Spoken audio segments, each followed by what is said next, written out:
ನಮಸ್ತೆ ವೀಕ್ಷಕರೇ.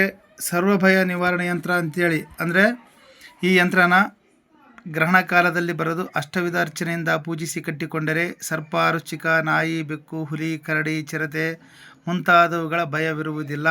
ಅಂದರೆ ಇದನ್ನು ಯಾವ ರೀತಿ ಮಾಡಬೇಕು ಅಂದರೆ ವೀಕ್ಷಕರೇ, ಯಾವುದೇ ಯಂತ್ರ ಮಾಡಲಿ ಪ್ರತಿಯೊಂದು ಯಂತ್ರಕ್ಕೂ ಪ್ರಾಣ ಪ್ರತಿಷ್ಠಾಪನೆ ಮಂತ್ರ, ಅಂದರೆ ಪ್ರಾಣ ಪ್ರತಿಷ್ಠಾಪನೆ ಇಲ್ಲದೆ ಯಾವ ಯಂತ್ರಕ್ಕೂ ಫಲವಿಲ್ಲ. ಮಂತ್ರ: ಯಂತ್ರರಾಜಾಯ ವಿದ್ಮಹೇ ಮಹಾಯಂತ್ರಾಯ ಧೀಮಹಿ ತನ್ನೋ ಯಂತ್ರ ಪ್ರಚೋದಯಾತ್. ಮತ್ತೊಂದು ಸಾರಿ: ಯಂತ್ರರಾಜಾಯ ವಿದ್ಮಹೇ ಮಹಾಯಂತ್ರಾಯ ಧೀಮಹಿ ತನ್ನೋ ಯಂತ್ರ ಪ್ರಚೋದಯಾತ್. ಈ ಮಂತ್ರನ 108 ಸಾರಿ ಗ್ರಹಣ ಕಾಲದಲ್ಲಿ ಜಪ ಮಾಡೋದ್ರಿಂದ, ಒಂದು ನದಿ, ದಂಡೆ, ಹೊಳೆ, ಕೆರೆ ಇತ್ಯಾದಿ ಸ್ಥಳಗಳಲ್ಲಿ ಹೋಗ್ಬಿಟ್ಟು 108 ಸರಿ ಜಪ ಮಾಡಿದರೂ ಕೂಡ ಸಿದ್ಧಿ ಆಗ್ತಕ್ಕಂಥದ್ದು, ಅಥವಾ 1108 ಸರಿ ಜಪ ಮಾಡಿ ಇನ್ನು ತುಂಬ ಶ್ರೇಷ್ಠವಾಗಿ ವರ್ಕ್ ಆಗ್ತಕ್ಕಂಥದ್ದು. ವೀಕ್ಷಕರೇ, ಈ ಮಂತ್ರನ ಸಿದ್ಧ ಮಾಡ್ಕೊಂಡು ಇದನ್ನು ಪ್ರಯೋಗ ಮಾಡುವಾಗ, ಅಂದರೆ ಭಾನುವಾರದ ಪುಷ್ಯ ನಕ್ಷತ್ರ ಅಥವಾ ಗುರುವಾರದ ಪುಷ್ಯ ನಕ್ಷತ್ರದಲ್ಲಿ ಅಮೃತ ಸಿದ್ಧಿಯೋಗ ಇದ್ದಾಗ, ಹುಣ್ಮೆಗಳಲ್ಲಿ, ಈ ರೀತಿ ಶುಭ ದಿವಸಗಳಲ್ಲಿ ಈ ಯಂತ್ರನ ಮಾಡ್ಕೊಳ್ಳಿ.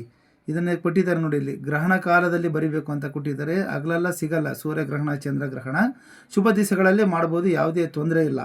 ನೀಟಾಗಿ ಒಂದು ತಾಮ್ರದ ತಗಡನ್ನು ಕಟ್ ಮಾಡ್ಕೊಂಡು ಅದಕ್ಕೆ ನಿಂಬೆ ಹುಳಿಯಿಂದ, ಜವಾದಿಯಿಂದ ನೀಟಾಗಿ ಸ್ವಚ್ಛನ ಮಾಡ್ಕೊಳ್ಳಿ. ಸ್ವಚ್ಛ ಮಾಡ್ಕೊಂಡು ಬ್ರಹ್ಮ ಮುಹೂರ್ತದಲ್ಲಿ, ಗುರುಪುಷ್ಯ, ರವಿಪುಷ್ಯ, ಅಮೃತ ಸಿದ್ಧಿಯೋಗ ಇದ್ದಾಗ ಬ್ರಾಹ್ಮಿ ಮುಹೂರ್ತದಲ್ಲಿ ಈ ಯಂತ್ರನ ಬರ್ಕೊಂಡು, ಇದಕ್ಕೆ ಮೊದಲೇ ಹೇಳಿದ್ನಲ್ವ, ಯಂತ್ರ ಗಾಯತ್ರಿ ಮಂತ್ರನ ಪ್ರಾಣ ಪ್ರತಿಷ್ಠಾಪನೆ ಮಾಡಿ, ಒಂದು ಜಲ, ಗಂಧ, ಭಸ್ಮ, ದೀಪ, ಧೂಪ, ನೈವೇದ್ಯ ಇತ್ಯಾದಿಗಳು, ವಿಭೂತಿ, ಕುಂಕುಮ ಎಲ್ಲವನ್ನು ಹಚ್ಚಿ ಒಂದು ಪೂಜೆಯನ್ನು ಸಲ್ಲಿಸಿ ಈ ಮಂತ್ರ, ಪ್ರಾಣ ಪ್ರತಿಷ್ಠಾಪನೆ ಮಂತ್ರ 108 ಸರಿ ಹೇಳ್ಬಿಟ್ಟು ಇದನ್ನು ಒಂದು ತಾಯ್ತಿಕ್ಕೆ ತುಂಬ್ಕೊಳ್ಳಿ. ತಾಯ್ತಿಕ್ಕೆ ತುಂಬ್ಕೊಂಡು ಧರಿಸೋದ್ರಿಂದ ಯಾವುದೇ ರೀತಿ, ಅಂದರೆ ಈಗ ವಿಷ ಜಂತುಗಳ ಪ್ರಯೋಗ ಆಗ್ತಕ್ಕಂಥದ್ದು, ದಟ್ಟವಾದ ಅರಣ್ಯಲ್ಲಿರ್ತೀರ, ಕಾಡಲ್ಲಿರ್ತೀರ, ಹೊಲ ಗದ್ದೆಗಳಲ್ಲಿ ಕೆಲಸ ಮಾಡ್ತಾ ಇರ್ತೀರ, ಪದೇ ಪದೇ ಜಾತಕದಲ್ಲಿ ಸರ್ಪದೋಷ ಇರತಕ್ಕಂಥವ್ರಿಗೆ ಹಾವುಗಳು ಕಾಣ್ತಾ ಇರ್ತಕ್ಕಂಥದ್ದು ಭಯ ಆಗುತ್ತೆ ವೀಕ್ಷಕರೇ, ಭಯ ಇರುತ್ತೆ.